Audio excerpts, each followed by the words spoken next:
You're spitting facts, honestly. Fans get so pressed about line distribution like it's a personal attack on their bias. Sure, if someone's getting literal crumbs 3 seconds of airtime, it's understandable to raise an eyebrow. But let's not act like we know better than the people who produce the music. These producers aren't sitting in a studio thinking, "Oh, how can I sabotage this one member today?" They assign parts based on who fits what best, not based on who stands scream for the loudest. Plus, idols themselves know their strengths and work within that. Some might excel in choruses, others in ad-libs or rap breaks. And let's not forget, not every member is supposed to shine equally in every song. It's a group dynamic. Sometimes your bias is going to be in the background, and that's okay. Not everything is mistreatment. Sometimes it's just reality. Speaking from experience, orbits are either the funniest set of people you'd ever meet or the worst,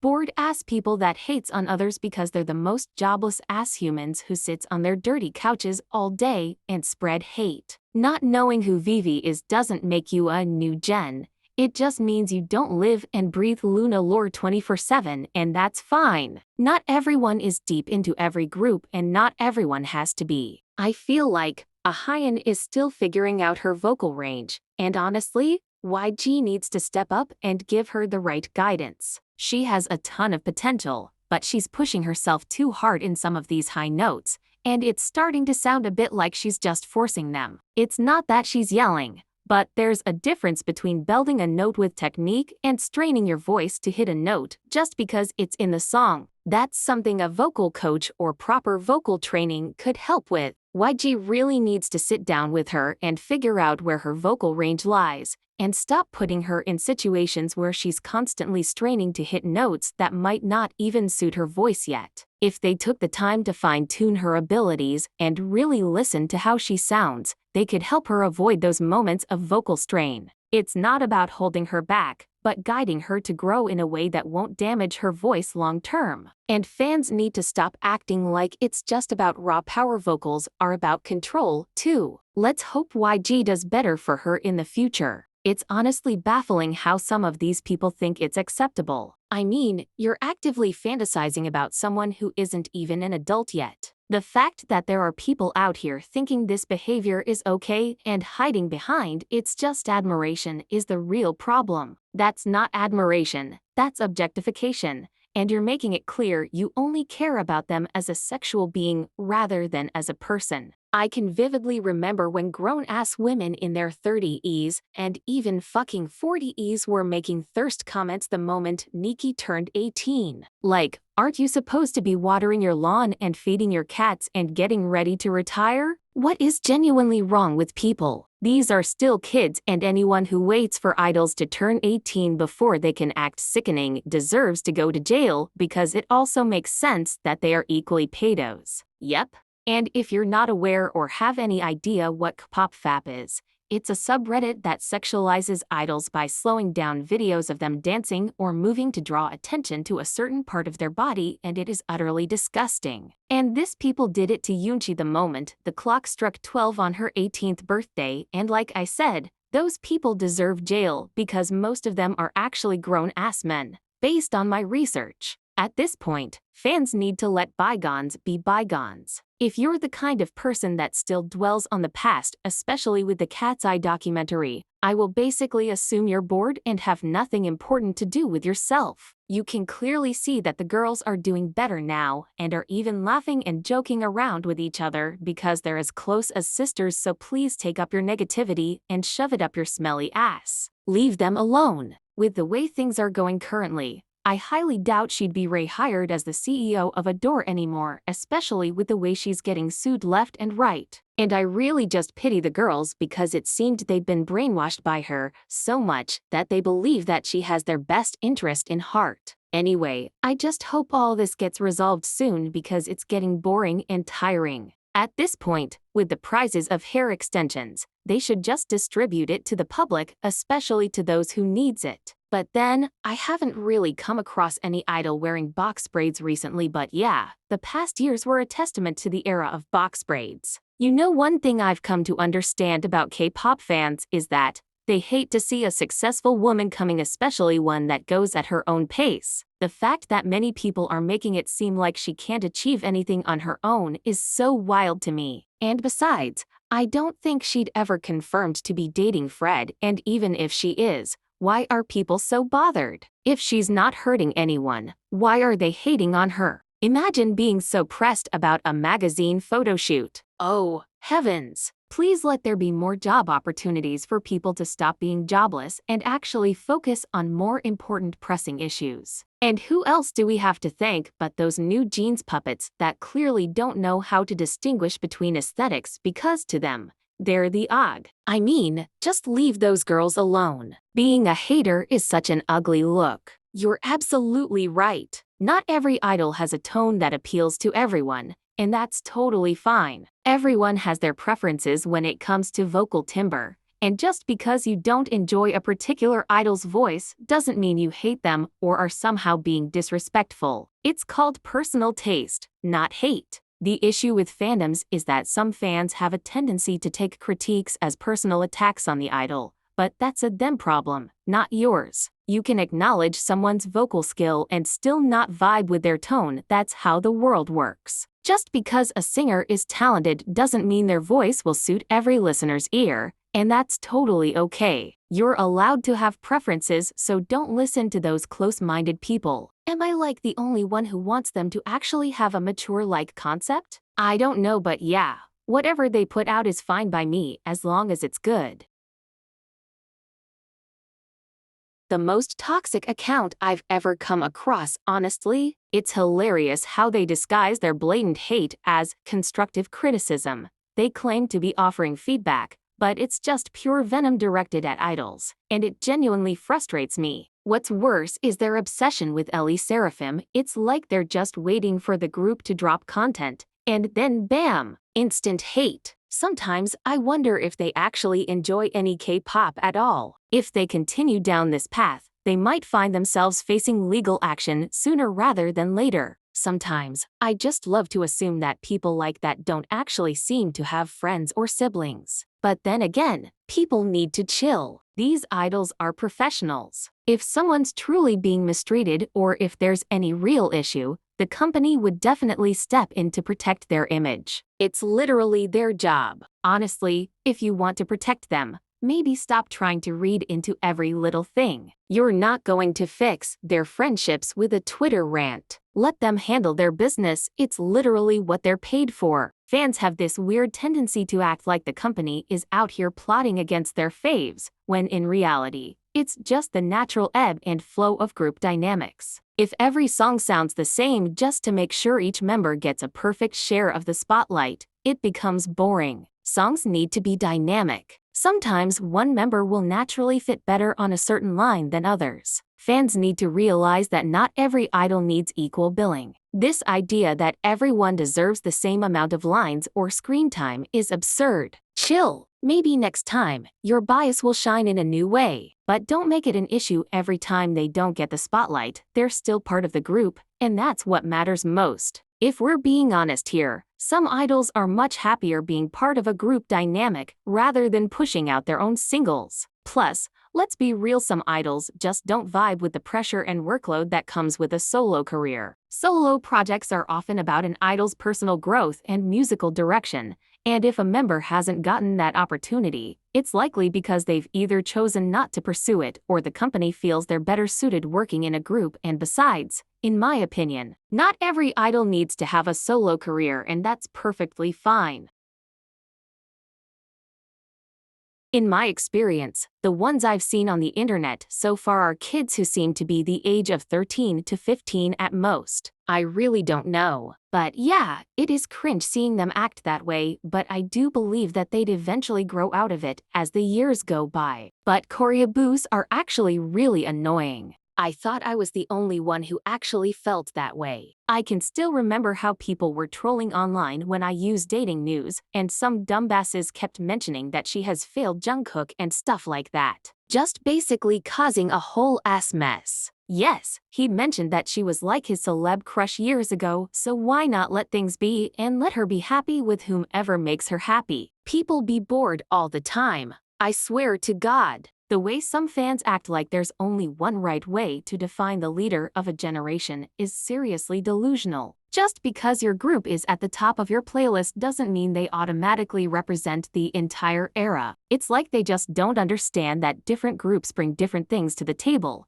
and that's what makes K-pop a global phenomenon. Stop trying to make your bias the only reference point. It's embarrassing. The only issue I have with it is the fact that it's so overplayed, especially on YouTube. I can't just escape it that it's becoming engraved in my neurons. But yeah, I did find it to be a cute, unserious song that's just for fun, but of course, I respect your opinion and I also look forward to what she brings out next because she deserves all the support she's been getting so far. This is an opinion I can eventually follow through it. Don't come for me, y'all, because this is a personal preference. I dislike her raps as well. She's better off as a singer because to me, it feels like she tries a bit too hard to rap, but then again, her vocals do stand out more and I hope to equally hear more of her vocals in the future. I don't know if I'd call this an education or whatever, but in my opinion, anyone who raps is a rapper, and there are two types of rappers. Those who perform raps and actual rappers. Sure, speed is impressive, but that's just the surface. Rapping is an art form that involves a lot more than just the ability to rattle off words quickly. There's a huge difference between someone who's given a rap line because it fits the song and someone who's actually a rapper by trade,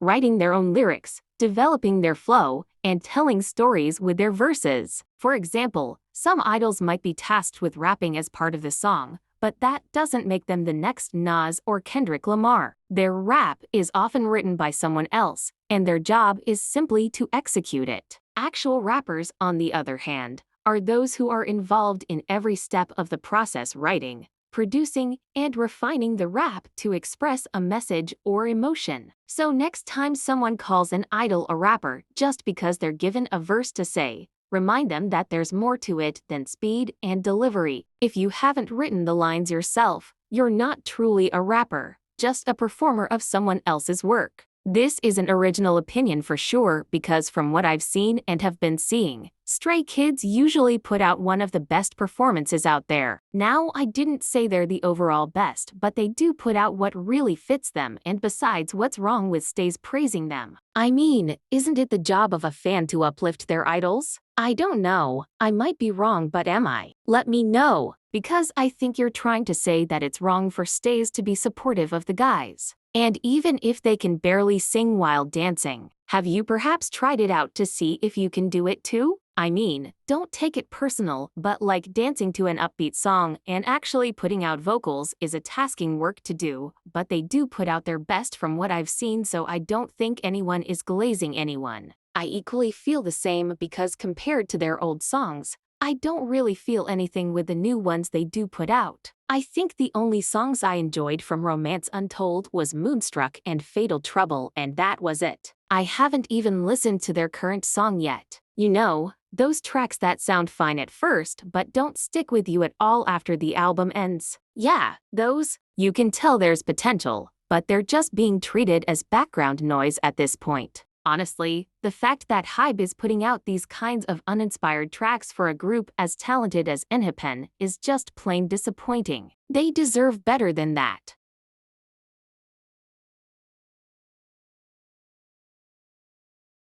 While it's tempting to stack Mix and Blackpink against each other, the comparison isn't entirely fair given the differences in their strengths, concepts, and career trajectories. Mix is often praised for their technical skills, particularly their complex choreography and impressive vocal harmonies. Their performances lean into dynamic versatility, showcasing that JYP put a heavy focus on training them as well-rounded performers. On the other hand, Blackpink's fame comes not just from talent, but from their global cultural impact, strong stage presence, and charisma. They're performers who know how to command attention, even with simpler choreography or fewer live vocals. Their music focuses on catchy, anthem-like hooks, whereas Mix leans more into experimental soundscapes. So I really won't say that one is talented than the other because they both shine in their own ways. It's just sad that many people are still living in that Wattpad fantasy that they clearly don't see the reality of things.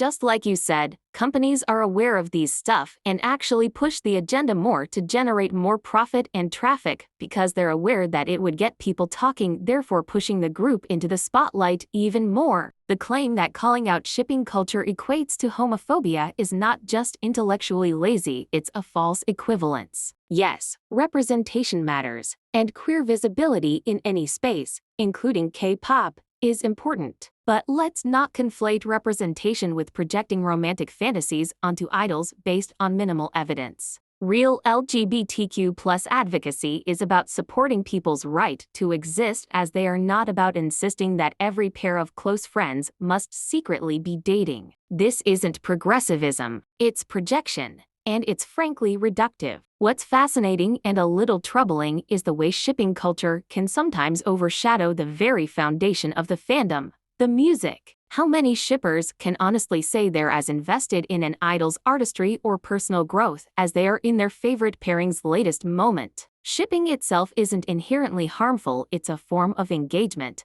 a way for fans to connect and have fun. But when it starts to blur ethical lines, overshadow the core reasons for being in a fandom, or force real people into narratives they didn't sign up for, it's time for some introspection, because there's a fine line between enjoying a fantasy and letting that fantasy consume your perception of reality. What's really at play here is a systemic bias rooted in misogyny. The industry, and by extension, the fandom, expects female idols to be perfect, unproblematic, and eternally grateful, while giving male idols room to be flawed, complex, and occasionally scandalous. This creates a toxic environment where female idols are torn down to elevate male idols, and anyone who questions it is immediately dismissed as biased or irrational. The hypocrisy is glaring, but let's not pretend it's accidental. Female idols are judged by an entirely different set of rules. If they're too outspoken, they're arrogant or attention-seeking. If they're quiet, they're boring or fake. Wear a crop top, you're trying too hard. Cover up, you're ungrateful and unrelatable. There's no winning here. Every aspect of their image is scrutinized under a microscope that conveniently blurs when it's a male idol under the spotlight. And of course, most of the perpetrators of this are women themselves. Let's not even kid ourselves, because this is true even if you want to deny it. And those kind of fans who defend male idols even when they've committed the worst crimes on earth. I just have to say that man won't even let you in his bed, so take a deep breath. If you're going to hold idols accountable, fine, do it across the board. But until we see the same energy applied to male idols, let's not act surprised when girl group stans call out the double standards. And if that makes us man-haters, well, maybe it's time to reconsider why holding men accountable feels so threatening in the first place. I get where you're coming from, and I do think there's a valid critique in there, but let's unpack it a bit. Giselle's debut in aespa definitely raised some eyebrows. You can tell SM's training system wasn't as polished for her as it was for other idols who debuted with years of preparation. That said, calling her debut a product of nepotism is a bit of a stretch, though it's not without merit in the context of SM's industry practices. Being from a well-connected background certainly helped her visibility. But let's not forget that even Nepo babies can work hard to prove themselves if they take their role seriously, and it seems Giselle did. She wasn't handed her position without work, but her starting point was undeniably rocky, and any objective fan would have to admit that she had a lot to prove. In the end, she wasn't the strongest from the start, but with time, she proved that her skill and presence can stand on its own. So while nepotism might have opened the door for her, it's her ongoing work that's kept her in the group. Look, I get the frustration, but this whole only Yenjin and Taehyun get the spotlight narrative is a bit more complex than just a favoritism issue. Yes, those two are undeniably talented, and yes, their voices tend to dominate, but this idea that Ju, Subin, and Kai are being ignored just doesn't fully capture the picture. It's not just about how many lines someone gets, it's about what those lines actually contribute to the overall sound of the song. Also, let's not forget that text's sound is shaped by the combination of all their voices, not just who's getting the most screen time or lines. Sure, the distribution might be uneven at times, But it's not always about the quantity, it's about how those voices blend together in a way that makes their songs pop. Ju and Subin's voices don't need to be in every song to make an impact, they've just got to be used in the right moments. I get the desire for more balance, but we also need to appreciate the dynamics that each member brings to the table. Hybe might not be perfect in how they distribute lines, but that's part of being in a group. You have to consider the bigger picture, not just the individual moments. So, maybe instead of screaming about unfair line distribution, let's give credit to the way all the members contribute to the overall sound. It's not about who gets the most lines, it's about how their voices work together to create something unique.